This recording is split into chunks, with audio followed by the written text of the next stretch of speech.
Tu es sûr de vouloir faire ça?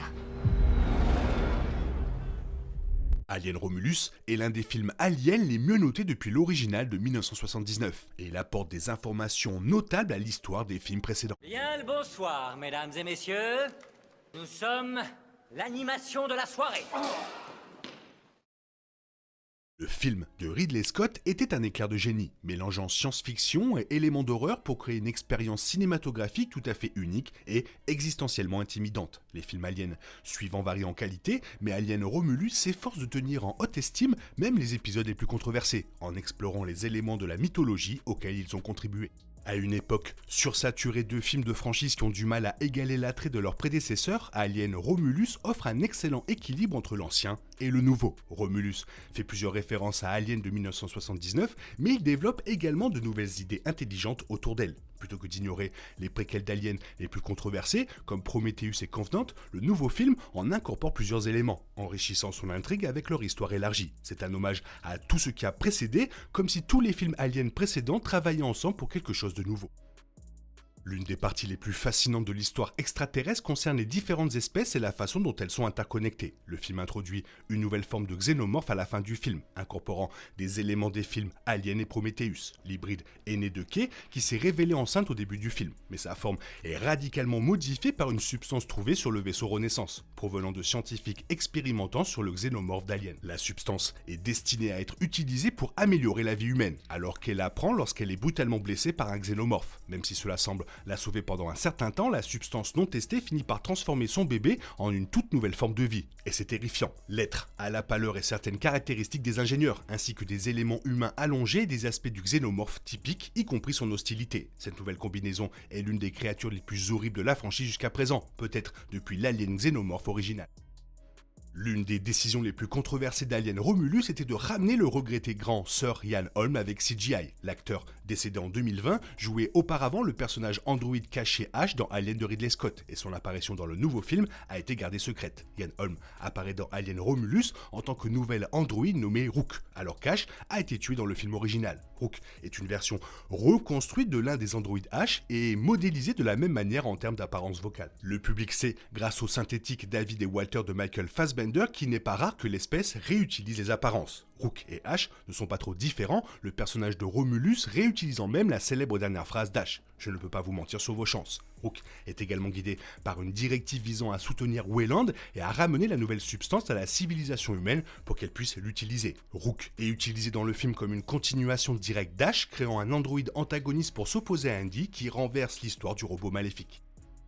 Les fans d'Alien se souviendront du Nostromo comme du vaisseau du film original de 1979. C'est un petit vaisseau qui a trouvé une balise de détresse, ce qui a conduit aux événements du film original. À la fin de ce film, les survivants tentent de laisser le xénomorphe sur le vaisseau et de le mettre en autodestruction, Ellen Ripley étant la seule à s'en sortir avant qu'il n'explose. Dans Romulus, les restes détruits du navire Nostromo original sont exposés, même si la raison pour laquelle ils ont été récupérés n'est pas immédiatement claire. Le film se déroule environ 20 ans après le film original. À un moment donné entre les deux, la sinistre société Weyland-Yutani a récupéré le Nostromo pour le rapporter pour examen. Ce qu'ils recherchaient relie le film Alien original à l'intrigue de Prometheus et Alien Covenant. Weyland-Yutani espérait trouver quelque chose pour les aider à localiser le xénomorphe. Cela les a amenés à trouver le véritable extraterrestre du film original, tout comme Ripley l'avait laissé. L'une des révélations les plus excitantes du début du film est que le xénomorphe original d'Alien de Ridley Scott a été trouvé et étudié. Apparemment, le xénomorphe a pu s'enfermer dans un cocon et a survécu à l'explosion originale du Nostromo, ce qui lui a valu d'être découvert à un moment donné entre les deux films par les scientifiques de la station spatiale Renaissance. C'est l'un des nombreux rappels réussis du nouveau film à l'original, car c'est une façon amusante de lier la franchise avec une cohésion significative. De plus, Alien Romulus explique que Weyland-Yutani a découvert la glu noire de Prométhée en expérimentant sur le xénomorphe, connectant directement toute la franchise Alien. C'était essentiellement le plan de David dans Covenant, mais l'aspect supplémentaire de l'utilisation du xénomorphe familier est génial pour les fans de la franchise. De plus, Rain finit par vaincre son antagoniste extraterrestre de la même manière que Ripley a combattu le xénomorphe original. La franchise Alien a présenté au public des créatures viles et cauchemardesques, mais on ne sait toujours pas grand-chose à leur sujet dans le contexte des films. Dans l'Alien original, le Chest Burster explose hors de la poitrine de Kane, et il ne faut pas longtemps avant que celui-ci se transforme en un extraterrestre adulte capable de dépasser les humains adultes. Alien Romulus a sa propre scène de Chest Burster, elle explique en fait ce qu'ils font pour stimuler une croissance aussi rapide et devenir des xénomorphes de taille réelle.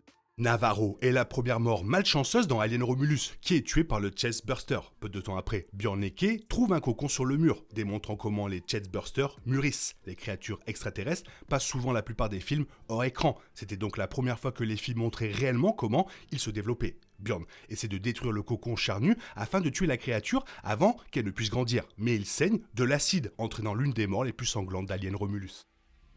Prometheus était un film qui a divisé, mais il a fait des merveilles pour élargir l'histoire du monde d'Alien. L'un des éléments majeurs introduits était la mystérieuse matière gluante noire qui semble avoir la capacité de créer, de prendre et de transformer la vie. David l'utilise pour assassiner une immense civilisation d'ingénieurs d'en convenante, mais il est également utilisé pour créer de nouvelles formes de vie à plusieurs reprises dans la franchise. La franchise Alien aurait pu abandonner définitivement la pâte noire, mais Romulus l'a réintroduit. Weyland Yutani a récupéré le xénomorphe et en a extrait la glu noire. Les scientifiques à bord du Renaissance utilisaient la matière gluante pour créer leur substance dans l'espoir de faire évoluer l'humanité. Mais un nouveau xénomorphe s'est déchaîné et a détruit leur équipe, prenant le contrôle de la station spatiale. Si l'équipage du Corbellan n'était pas arrivé, le sort de cette substance et de cette expérience aurait été perdu pour l'humanité. Les facehuggers sont une autre créature qui est couramment apparue dans la franchise Alien, mais qui offre peu d'explications. Ce sont de petits êtres terrifiants qui se jettent sur des cibles humaines, s'accrochent à leur visage et leur implantent oralement des Chest Bursters, ce qui arrive à Navarro dans Alien Romulus. Cependant, un point de confusion dans les films Alien concerne la manière dont les facehuggers suivent leur cible. On ne sait pas grand-chose de leur physiologie, mais il est clair qu'ils n'ont pas Dieu.